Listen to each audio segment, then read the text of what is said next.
So I wanted to point out something about pulling a vacuum.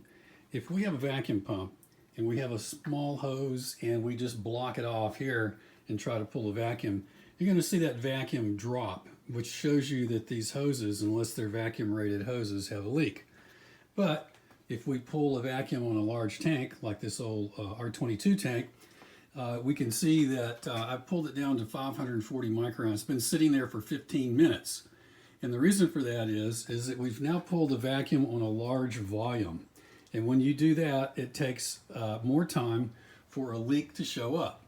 Whereas if you pull a vacuum only on this section here, or only on this section of hose, that vacuum leak from all of these small areas, the permeability of the hose and the connectors will show up quite quickly.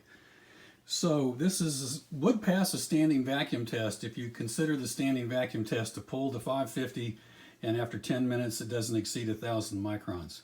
So there you go. That's something to keep in mind when you're doing vacuum leak checks, is if you use a small volume, don't use a larger volume, you may be very frustrated at the leakage characteristics that you detect.